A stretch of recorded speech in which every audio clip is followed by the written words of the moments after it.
Welcome to 2020 and beyond, tailoring the web for a new era of business. Thank you for joining us today. We are very excited that you have joined us to discuss the future of the web. Thank you to our partners, Google Chrome Enterprise, for helping bring this event to life. We are excited to have you be a part of the conversation. You can ask our speakers questions via Slido, which you can access either by clicking on the Join the Conversation button located at the bottom right-hand corner of your web browser, or by visiting slido.com via your mobile device and entering the code #tailoringtheweb. You will see there is already an active poll, so tell us, where does your organization expect its employees to be in January 2021? A, fully back in office. B, hybrid with most employees back in office. C, hybrid with most employees remote. D, fully remote. Now, please welcome interviewer Alex Conrad, Senior Editor, Forbes, and Parisa Tabriz, Senior Director of Engineering, Google. Hey everyone, thanks for joining us. Really excited to chat today with Parisa. Parisa is the head of product UX and engineering for Chrome. She's had quite a career, including making our second ever 30 under 30 list a few years back. Parisa, it's great to chat with you today. Thank you for joining us. Yeah, thank you. It's awesome to be here. I'm no longer under 30, but it's great to have this chat, and thanks to everybody who's taking the time to join for the conversation. Fantastic. So I'm curious, what is it like having such an important role with Chrome in today's world? We're obviously talking, across the country over Hangouts, and I feel like Chrome in a way has become the mall or the shop front for a lot of our lives now, in this digital experience. So what is that like for you? Oh,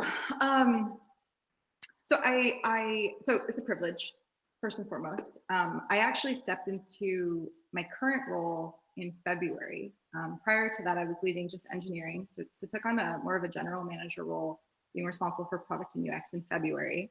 And then we all know what happened sort of around like end of February, March timeframe with the pandemic. And so it's been an adventure, me just kind of stepping up into a new role and then leading a much larger team through a really dynamic environment.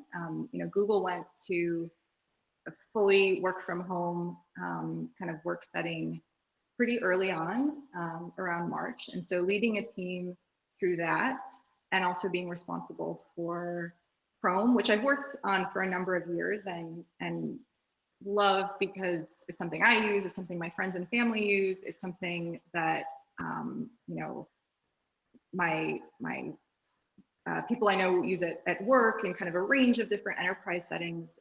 So being responsible for that, especially now when people are using Chrome to access information, access services, it's a privilege and a huge responsibility, and one that has, I've been working a lot, but also having a lot of fun. And I feel like this is a year of huge learning for me, and also has accelerated actually a lot of what we wanted to do in Chrome, which has been just exciting for the team. Challenging for sure. Me and team also are struggling with sort of reduced capacity challenges. So it's been a rush, and I don't think that's going to end anytime soon, but I'm having fun. One of the fun things about my job is I get to talk to people like Stuart Butterfield or Aaron Levy or Jennifer Tejada or yourself, people, in different areas of the cloud world, about what they're building, how their plans change, how they evolve. And from the Chrome standpoint, has the focus evolved kind of in the past few months because of either trends you're seeing with the customers or needs of kind of, the different constituents who depend on Chrome?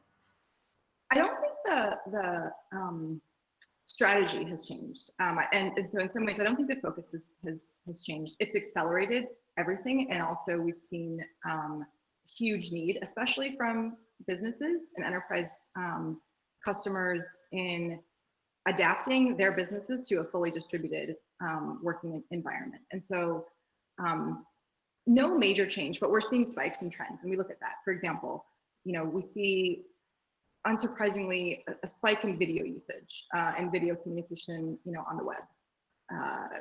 This is how we're holding events, how we're holding meetings, and you see those trends across the web. And so really making sure that kind of the investments we're making in terms of performance and bandwidth savings are, brought maybe up a little bit in roadmap because they're so needed, and we're actually seeing where things can break and how that can be disruptive.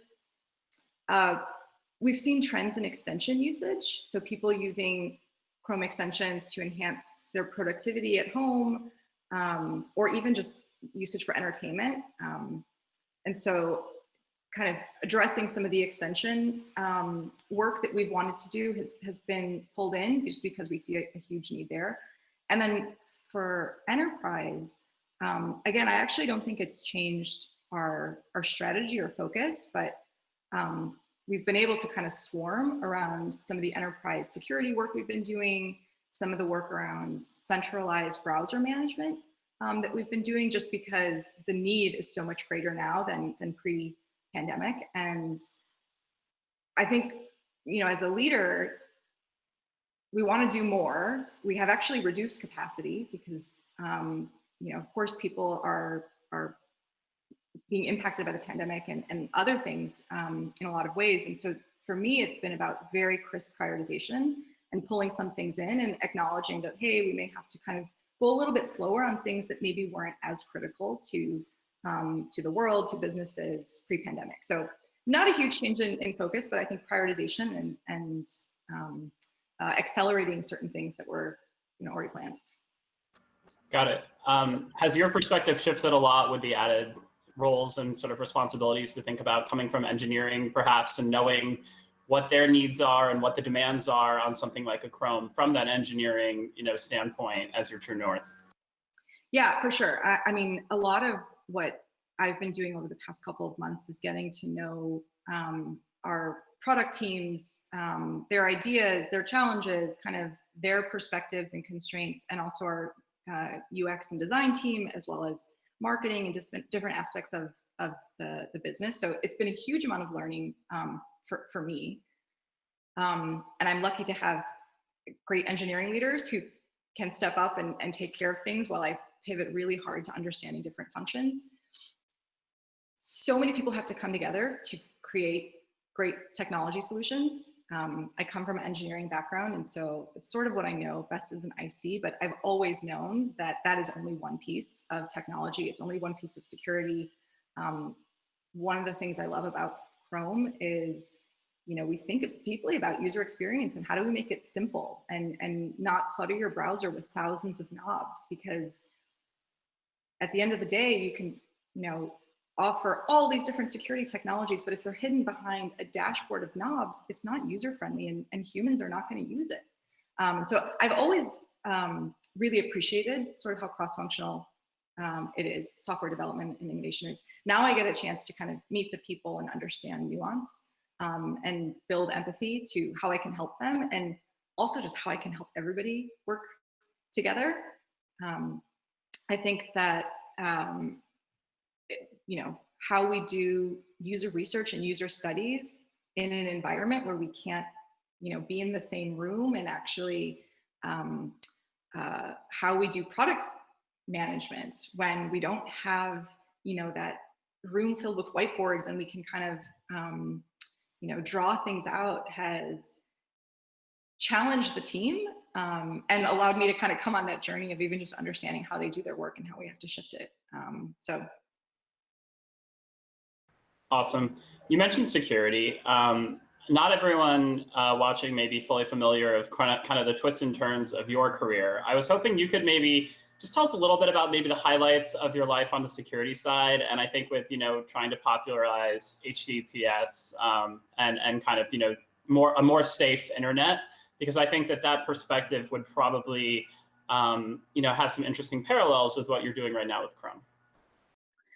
Yeah, so my background is very much in security. Have a computer science background and joined Google in a centralized product security team where we had this broad mandate just to kind of help make Google's products more secure.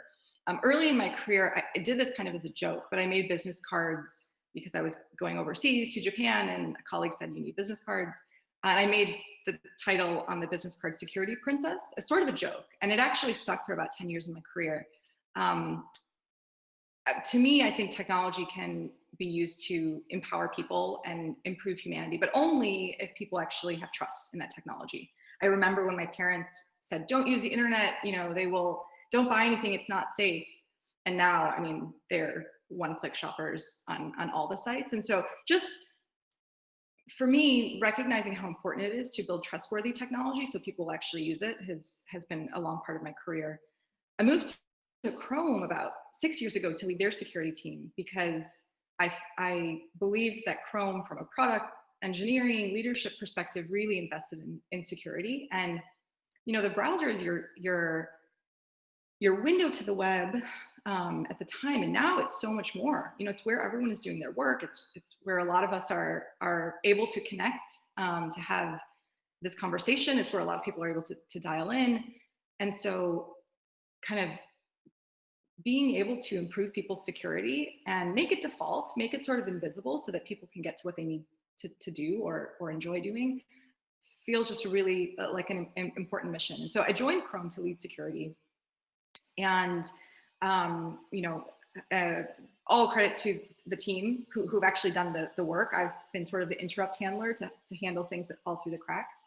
A couple of years ago, was kind of just thinking about what I wanted to do because I'd done so much work in security. Ended up taking a little bit of a leave from Google to do some government consulting and realized just some of the challenges of an IT environment, and got a chance to see sort of large federal IT, small agencies, different enterprises.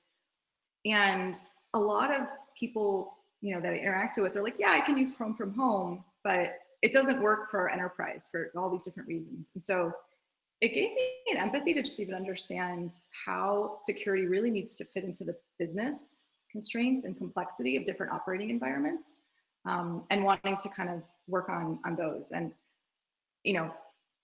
we want to build a great product with Chrome. We also want to push the platform forward. And so I think you mentioned HTTPS. It's an example of a technology that's been around for decades. And I think all security experts would say, yes, we need HTTPS on the web. It's necessary. It's not sufficient, but it's necessary. And yet it wasn't being adopted. And in part based on that experience of just going outside of like the security bubble, I recognized that like the business case for HTTPS hadn't really been made. And so how do you think about the performance trade-offs, the revenue trade-offs that people were worried about, even just incentivizing this work among all the other different things people were doing? And so HTTPS was, to me, absolutely a security first initiative, but also really important in building my empathy for how important it is to think about security alongside all this other constraints and complexity. And I love that because I think, all important worldwide impactful problems, they have complexity inherent in them. And I love working with different people to kind of wrangle that and push things forward. Is there a perception side to this where there's sort of like what is really happening from a security standpoint, and then kind of the public discourse, or kind of what a user might perceive as like the most important, security concerns? Oh. Sort of a gap between, what you and your team are actually dealing with, and then sort of what we all might be talking about on Twitter. Yes, I think there is. And, you sort of talk about like, if it bleeds, it leads. And so things tend to be dramatized, and especially sort of titles of articles tend to be dramatized, when in reality, sort of the threats that are really facing people day to day tend to be more mundane.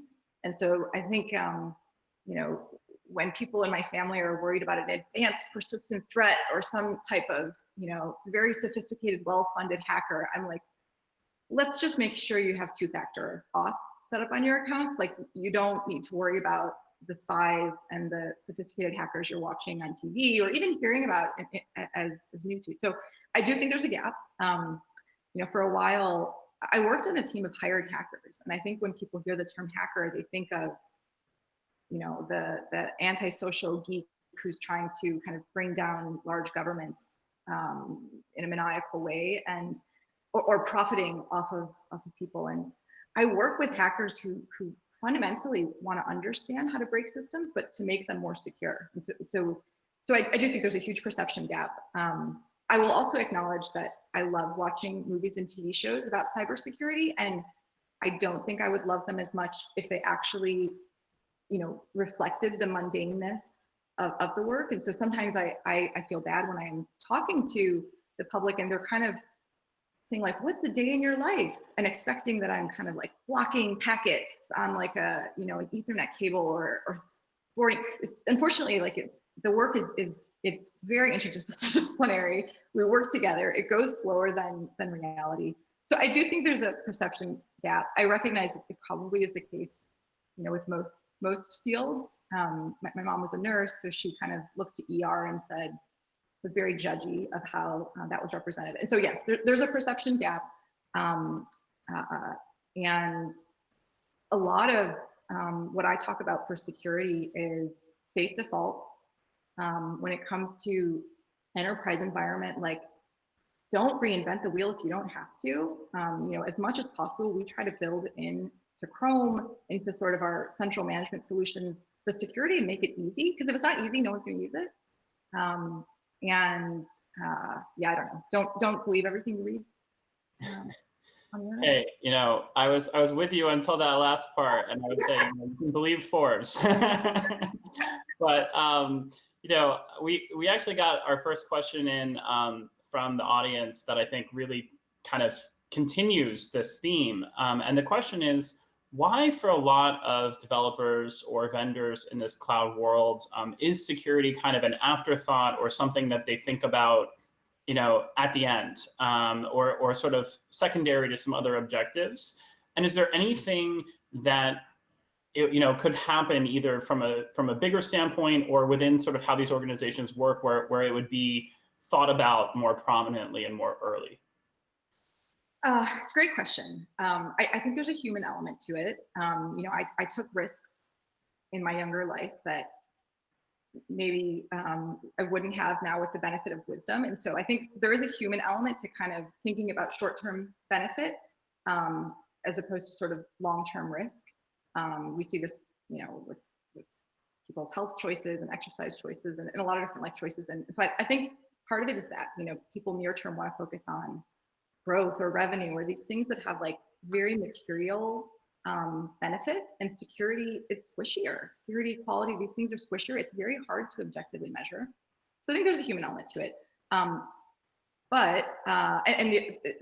think we have to kind of acknowledge that and then sort of address it. And one of the things I've done in my career is actually to try to convince people that earlier you think about it, the cheaper it's going to be to actually do. If you start thinking about security at the design phase, as opposed to like when you have a public incident, which absolutely has put startups out of business, impacts brand reputation, can introduce kind of legal challenges and costs.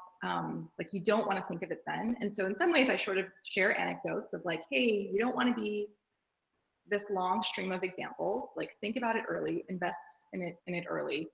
I feel like empathy building is really important. And I think security teams sometimes get a rap of the team that's always saying no.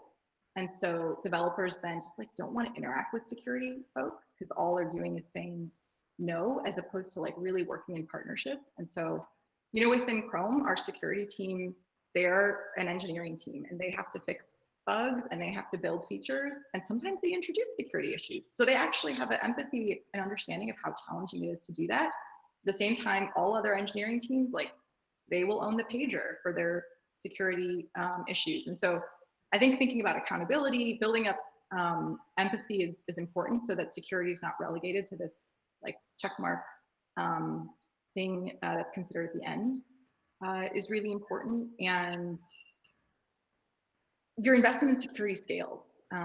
I've talked with startups and they're kind of 5-person startups and they're thinking about how they protect themselves from, again, like advanced persistent threats. And I'm like, you don't need to worry about that. Like here are 3 things you should worry about right now. And then like try to build a business because like you only got so much money and so much time to do that. And so I think scaling security investment as things evolve makes it challenging as well. We have to kind of adapt to the times. And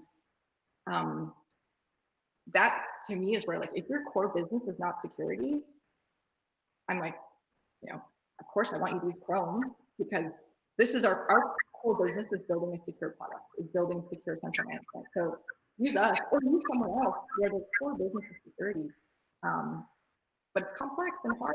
And if that's not your core business, depend on someone else so that it doesn't all fall on your shoulders to figure out. Yeah, but I could imagine a bit of a challenge where if you're on that team, or even kind of broadly at a place like Chrome, like, it's probably more noticeable when things break than when they're working. And to say, oh, invest in security early because it'll be cheaper, you're going against a counterfactual of like how costly it would be if things actually went bad, right? And so I can imagine there's a bit of an intellectual challenge there to be like, no, be excited about the non-event, right? Like, if no news is good news in a way, right? Yeah, no, you're totally right. I use anecdotes and proof points. So within our security team, we have people build proof of concept exploits and show, like, hey, this isn't just a theoretical threat. Like, we actually had an engineer on our team who within a day has built something where if you click it, you can be compromised. Aren't you glad that we did it within our team as opposed to some external attacker? Let's address it now. So sometimes it is like, how do you make it real? I will say I come from a place of privilege within Google because we've invested in security, and I haven't had to make that, like, the case hasn't been that hard to make, because I think that trust is just so important in everything that we do. But I acknowledge that other developers, they are, that is part of the job.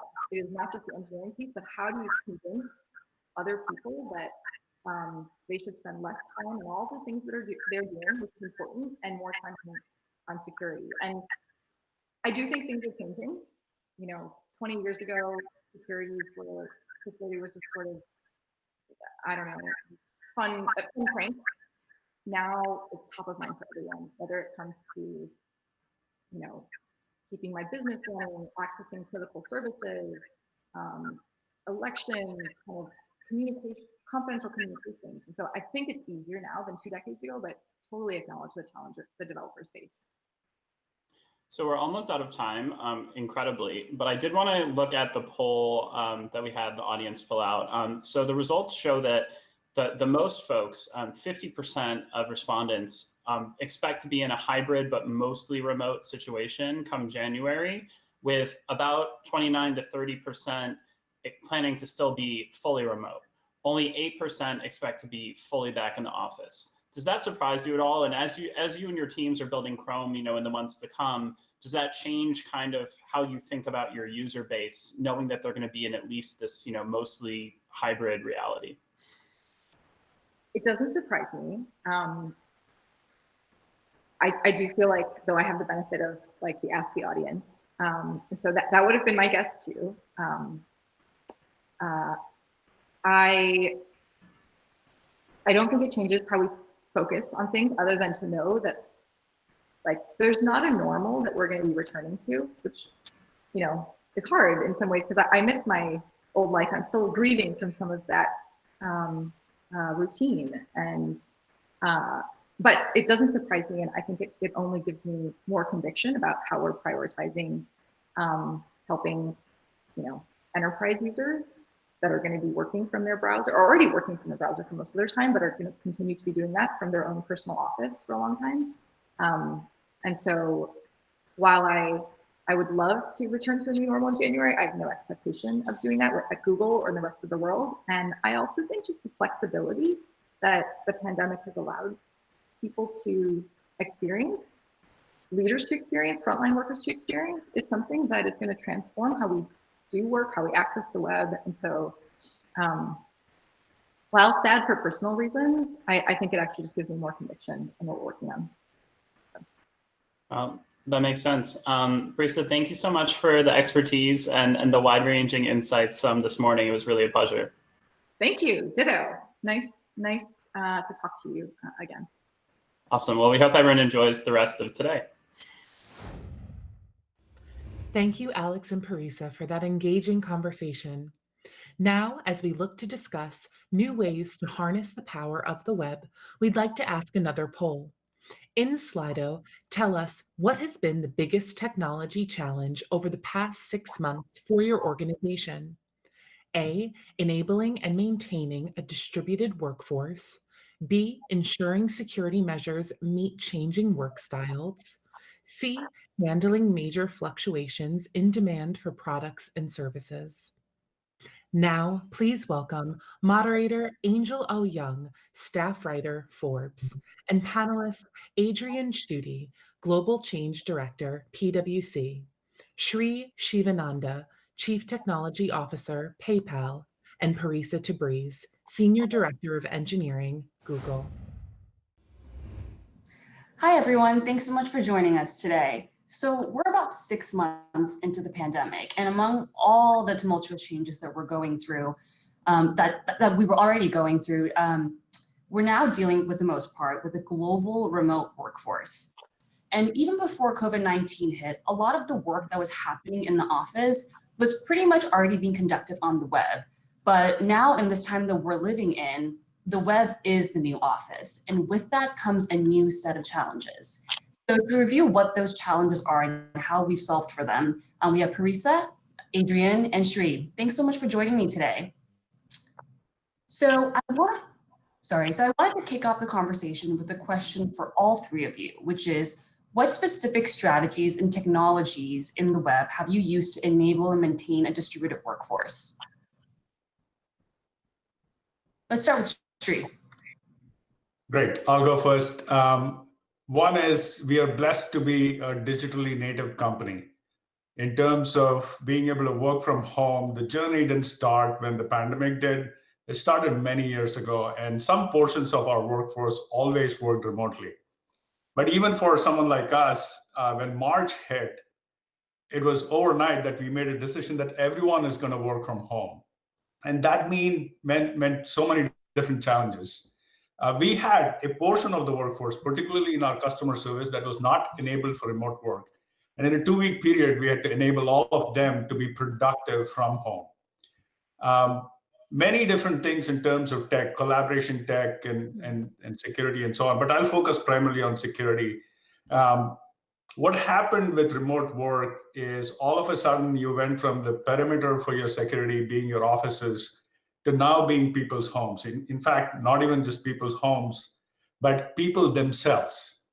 To make sure that we can continue to stay true to the promise that we have to our customers in protecting all of their information, and also to our employees in terms of safeguarding them, we had to ensure that all the security controls that we had put in place for a day like this, which we had never anticipated, actually worked.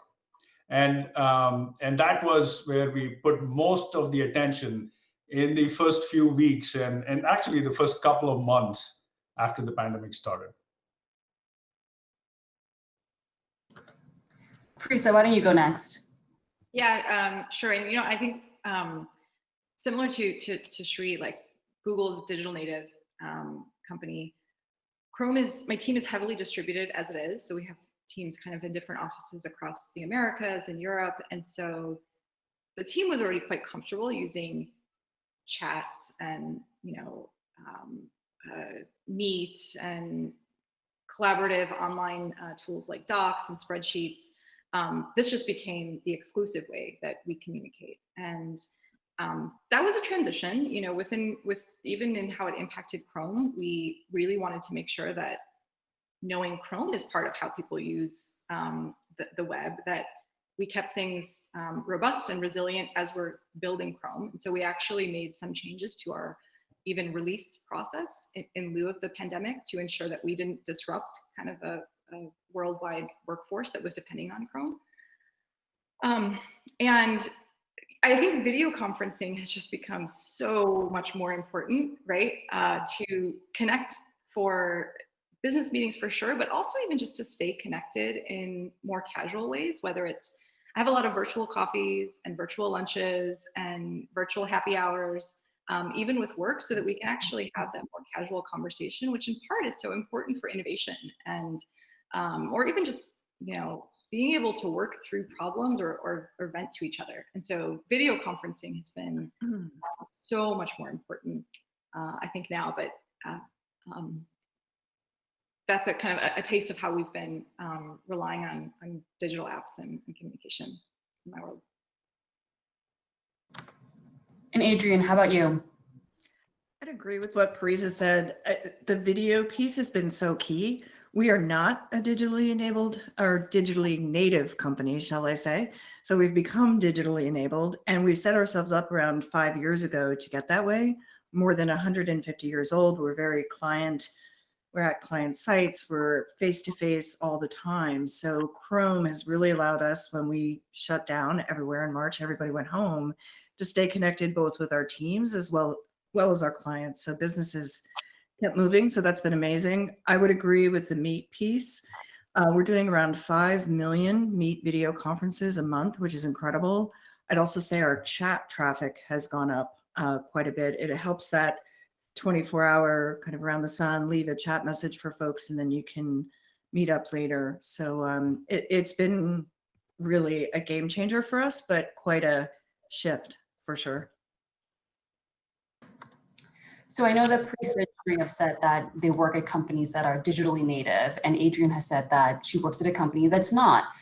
Regardless, what are some of the biggest challenges that the three of you have faced in the last couple of months as the workforce has transitioned on different levels on each of your company? Adrian, why don't you go first? Sure. So different challenges, I would say we're seeing a lot more people bringing personal, I don't want to say problems, but personal issues, their personal lives to work even more than we've ever seen before. I've met everyone's kids, their dogs, their everything that's going on in their house. And I think that's okay. I think that's made us even more human. I've seen our leaders and our network get even more authentic, which I think has been quite a nice change, but it's very different. It's a whole cultural shift for us. So I think people are adjusting to that. I think there's also the always on. I see people working now more than ever, and productivity is okay, but I'm worried about burnout is now where I'm going. So I'm like, please take vacation, please put on your out of office. And so that's been a challenge. And I think just really asking people and leaning in and being compassionate, bringing your authentic true self to work. And that's also a major shift for a lot of people across the board. I like what you said, Parisa, about grieving. I think everyone's grieving, our old lives. And I think there was an assumption, oh, this will be over in a few months. As it goes on and on, I see that more sadness, if you will, and just what will my new life look like? And the browser has become the window to everything, which is quite fascinating. Yeah, I think the human piece is a huge part of probably all of our jobs as people leaders and team leaders, and leading with both empathy, but also an understanding that we have a responsibility for business continuity. And so how do you find that balance over teams of hundreds of people, and shift as needed, because things change so quickly. And I've talked to my teams even about resilience and, hey, make sure that you're not the single point of failure for any aspect. Like, how are we sharing knowledge across the team to make sure that someone needs to go on leave, that we can continue, in some fashion. So communication, empathy, super, super top of mind. I will say that, we've had the challenge of load and increased demand, or even like hard to predict demand. Whether it's from customers or users, is something we're grappling with. But knowing that you're helping people is also something incredibly motivating. So, there's a hospital in the US that wanted to set up a new field hospital with 200 beds to manage capacity for the pandemic. And it led to some extra hours for our team, but we were able to kind of meet with them, set up a pilot for Chrome's a browser cloud management solution, get them in production within a week. And then they were able to, serve patients greater capacity without having to worry about the technology piece of it. And so I will say that what has been, again, a privilege for me is to me and team is to know that we're working on something that's important and actually helping people during this time. And so while it's extra time, I think at least people feel that it's purpose driven and helping. And I think that has been something that has kind of helped people get through it, but totally agree with sort of the burnout risk and the people challenges. So there's a whole customer side of things that I'll not cover right away, but on the employee side of things, I see to some extent very similar to what Adrian and Parisa said, but 4 phases. The first phase was March and April, and it was the sudden shift and shock of saying like, whoa, can this happen too? Like, how do we cope with this? And so on. And we actually saw a lot of compassion that employees had for each other, people lending a hand. Folks went from just being a professional to being a professional and a parent and a cook and a caregiver and all at the same time with absolutely no boundaries. And that was too much for people to take. And what we saw was the best of employee community at that time. Then we saw phase 2 where people got adjusted to the new normal, created a little space for themselves to work, using all the great collaboration tools that exist in terms of interacting with each other, collaborating with each other, and so on. It was harder, but they coped with it. And we actually saw a bit of curve of productivity. This is also right around the time when customer traffic was beginning to shoot up as well. Phase 3, I would say, is the beginning of understanding that the lack of the commute and the ease of a video conference and the fact that anyone can tap on anybody's shoulder virtually and ask a question and interrupt, that started to add to mental stress, lack of boundaries, days extending longer, weeks extending longer, and so on. And I think what we saw during this time, again, is between both employees and also leadership empathy, like Parisa said, way more interaction than we've ever seen before. In fact, people are virtually interacting more than they did physically. In the first weeks of the pandemic, we saw people sharing pictures of their workspace. In the weeks that followed, they started to share pictures about what they were cooking, and then it was pets, and then it was different things over time. And channels like Slack and various other places, people congregated.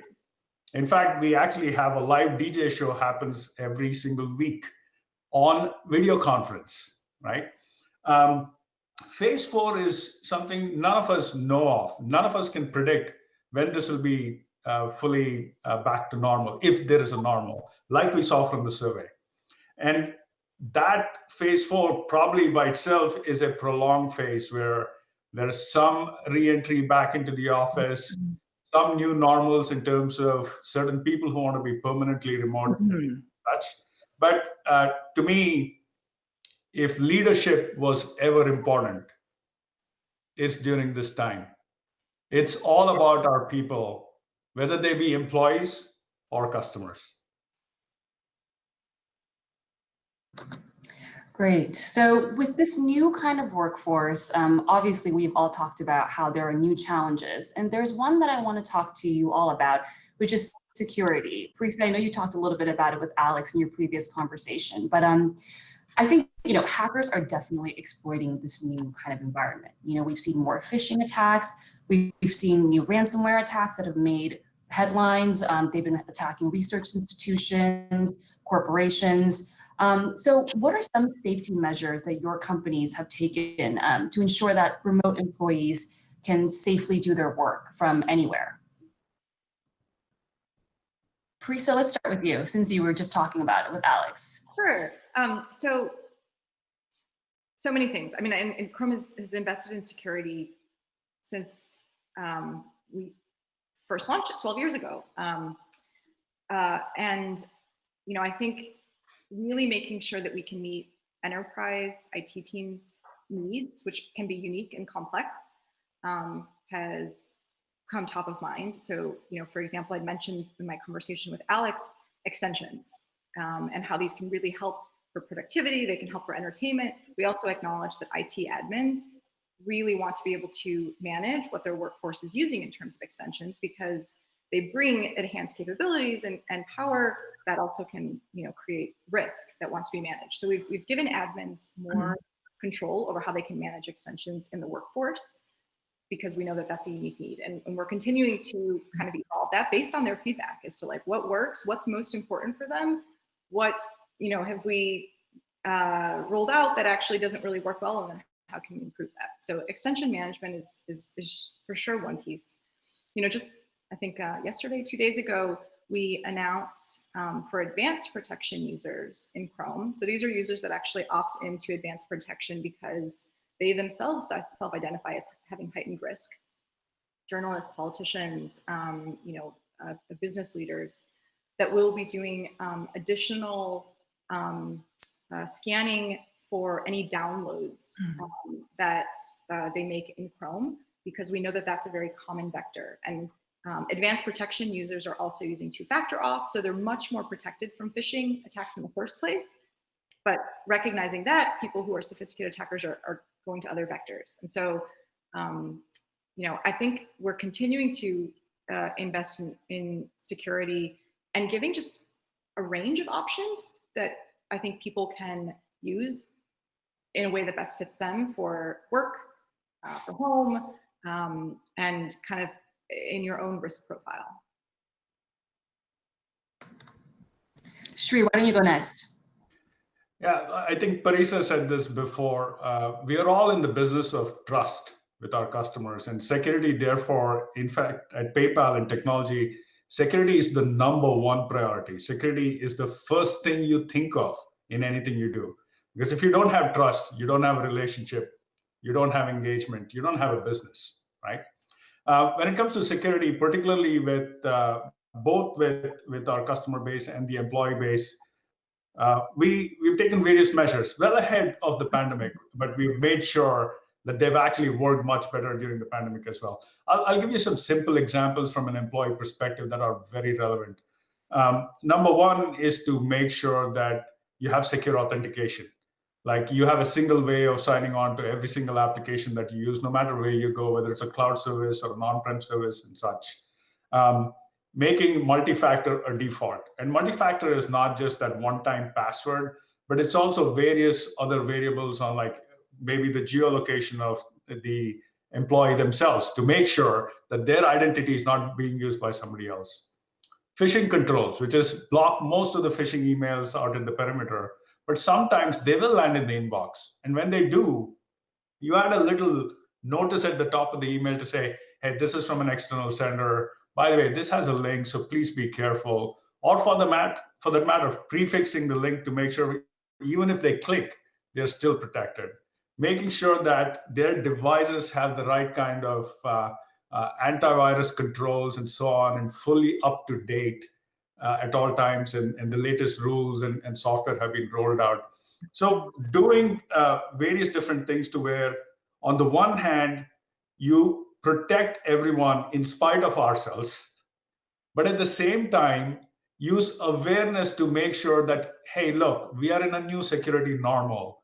That has not been what it's been in the past. And that means it takes all of us together to secure ourselves and to secure our customers the way they desire and deserve.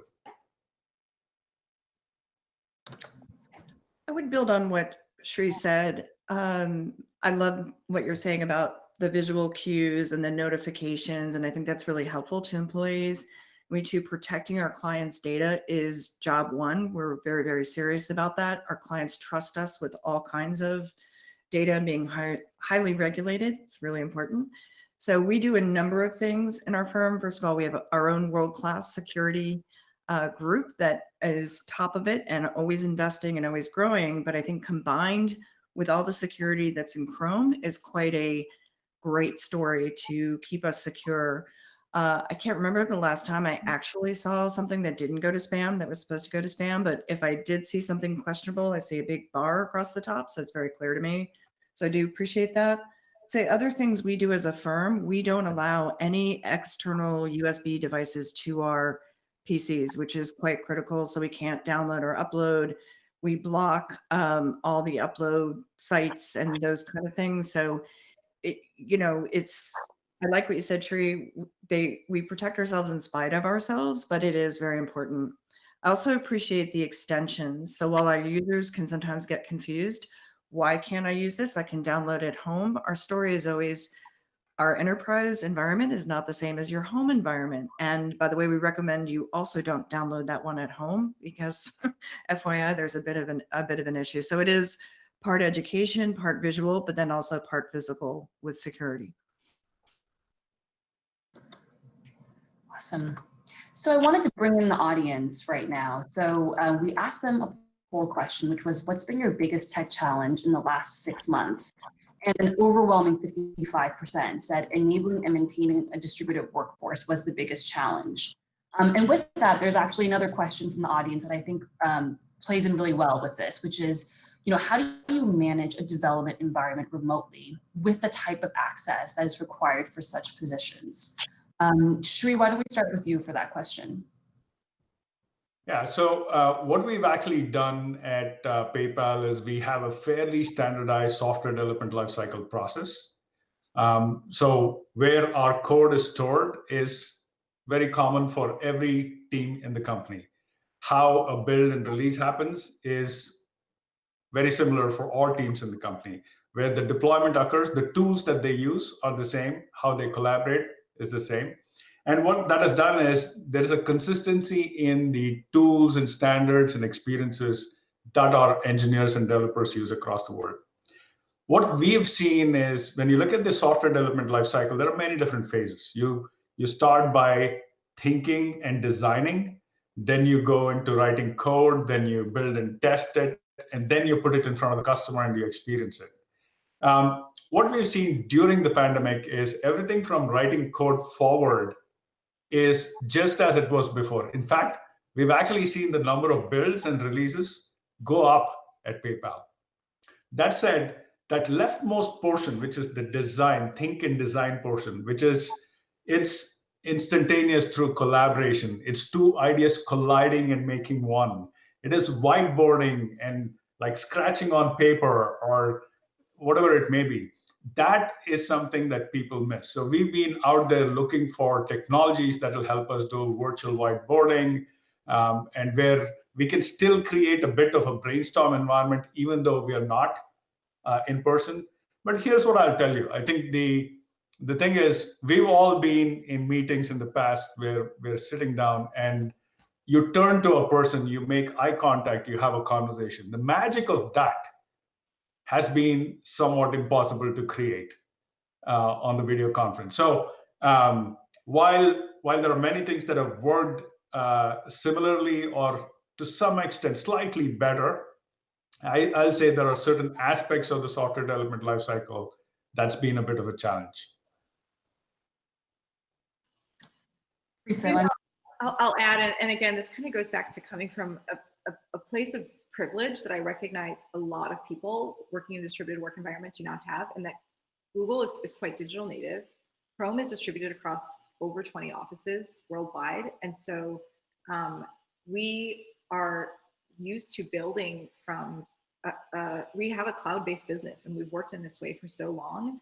We have remote build, we have test automation. That's actually been one area of increased investment and challenge early on, where we had people who would, manually test Chrome on this whole suite of Android devices and iOS devices and Windows devices and Mac devices and Chromebooks. And so finding a way to actually bring even more of that infrastructure and testing into the cloud so people could do it from home has been one area of increased investment. But we do come from a place where most people are doing their work building Chrome from within Chrome, or from already having access to kind of cloud-based services. And so other businesses who've actually made those investments into cloud-based services where there is central management, and hey, you can do that central management even from home, are in an ideal situation now with the pandemic. And I'm seeing more people make those investments now, which is great, because it's going to set them up for what I don't expect to ever completely change. So I am not surprised by the kind of audience response, and recognize how much challenge there is, especially if you're working in an organization that hasn't invested in sort of that cloud cloud-backed environment. And totally agree with Sri around still not being able to reproduce the serendipitous conversations, the ones that aren't like intentional and scheduled, whether it's over a coffee or live in the Bay Area, so we always have great weather. Normally, we can walk around and have some of those conversations. We're having some air quality issues right now too, and that's the thing that actually technology hasn't been able to totally replace. But so much has been possible with Chrome, central Chrome browser management, and other just cloud-backed services. I'd say even though we're not having the privilege of being digitally native, we've done an amazing job moving to the cloud. And really that journey started about 6 years ago. So I think all those development cycles, a lot of that has already moved to the cloud. We are distributed all over the world, 156 countries. So I think that hasn't really changed so much. And I think that's standardized, and we have processes and procedures for all the things we do. I agree with you about the serendipitous conversations. I like the way you said that. That's a little harder, especially with our clients and the people we serve. We've had to radically reimagine how we do things, whether it's winning work, serving clients. We have a whole organization within PwC that has helped us reimagine that and really change the game around all those activities that we used to do with clients one-on-one.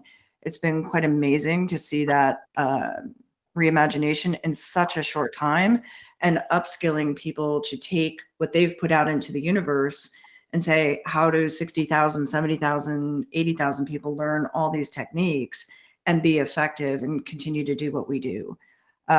It's been so successful recently. I'd say our clients are going, hey, how are you doing this? Teach us, tell us, show us how. So it's been very well received.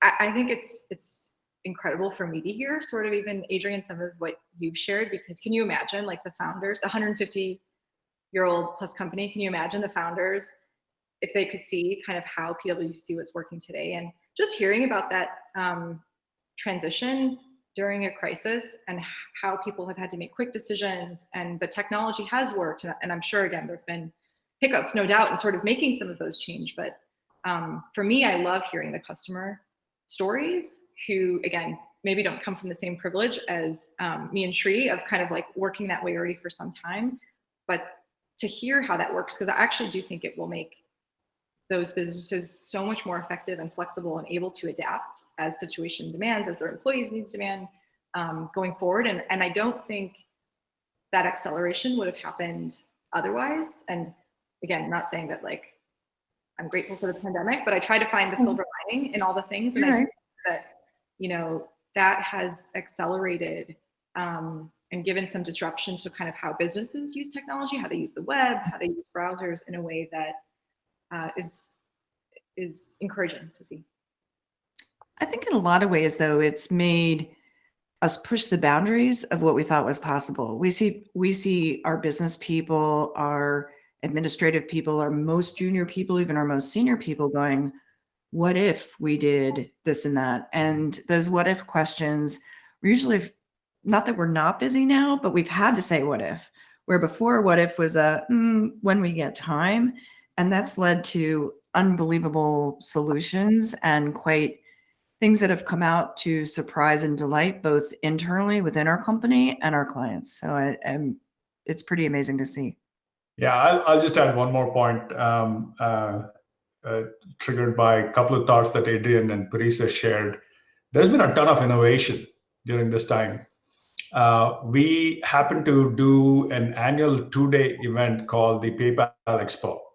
And PayPal Expo is the place where people can bring in all the innovations they're working on and share that. We do this as a physical event in an area called the Town Hall on the PayPal campus. We have 6,000 people who come through that area in a 2-day period. And this year we go, okay, what are we going to do about it? And a set of employees and leaders came up with the idea of creating a extended reality experience to do exactly the same thing. And so far, and this time it was not a local San Jose event, because it was virtual, it was a global event. It included then every participant you could imagine, curated, We've now had more than 9,000 people go through that experience and experience 60,000 things in a matter of like a week and a half. And some of that will become a part of the new reality as well. Spaces to congregate and exchange ideas and collaborate together, but through using extended reality experiences, which is amazing to see the kind of innovation that comes bottoms up when you apply constraints of the kind that nobody can control, like the pandemic. So, you guys all just talked about this, but yes, we've gone through a challenging couple months, but we've all sort of risen up and we've met the challenge. And I think we can all agree that this move to remote work has been more successful than not. And so, in the last audience poll, Alex polled the audience and they said that they were expecting a hybrid model for the next year. So, looking towards the future, are you all confident that we are well prepared for that type of a workforce? Adrienne, why don't you go first with that? For a hybrid model workforce, I think we are. I think the desire for people to get back together. I know I'm dying to see my team. My team goes from Melbourne, Australia to Houston, Texas, and I just want to see them and have a drink with them. So I think we're well prepared. I think that desire is there. I think there's always going to be some people who are not ready for a variety of reasons, emotional, physical, health-wise, et cetera. But I think we're looking like we're in good shape. We're learning a lot. You said we, Angel, and so I was going to say, like, who do you mean by we? Chrome is, we're working in this way. And again, I want to see my team too, but we are productive and we can work this way. The technology is available. The web is ready. There's always change aversion. And so I do think that like a crisis can sort of kind of shock the system and make you step back and think about that. And so I think the technology is available. Chrome is ready. Of course, we will continue to innovate. And so to me, it's just a question of people wanting to invest in the future, recognizing, that that's going to be some risk in and of itself. Of course, like status quo is safe. And so doing something new and different is risky, but the technology is ready. Chrome is ready. We have the solutions. And so I think it's a question of, whether you're individual or organization are ready to make that leap. And I think now is such an important time to do it because you actually you aren't appreciating the opportunity cost of not doing it, given all the benefits of the cloud. So I think we're ready. I'm sure we may be at time, but I'll just add a quick point. Hybrid is probably a much broader concept, as you can imagine, right? Right now, granted, the topic of the day and the topic of the year is remote versus at office work. But when you think about the future of work, we've already been thinking about this concept of 5 generations at work. The full geography and every country at work. Employees, contractors, and gig workers at work. People who want to work full-time and part-time. No matter what the enterprise is, I think we all have to get ready to make sure that we can actually create an inclusive environment where the diversity of all of that can work together, including the choice of being remote or not. And so, yes, it adds one more factor, but this is the biggest remote work experiment that has been ever done on the face of the planet. And I think it has taught us a lot. It surprised a lot of us. And it's actually helped us understand that we are more remote capable as a world than we thought we were in February of this year. Well, thank you so much, all of our speakers, for joining us today. And thank you to all the audience for joining us at 2020 and Beyond, Tailoring the Web for a New Era of Business. We hope you found it engaging and informative. And we appreciate any and all feedback, so please take our post-event survey through Slido. If you can't take it now, look for it in the follow-up email. And I want to once again thank Google Chrome Enterprise for their partnership on this event. Thank you so much and have a great day.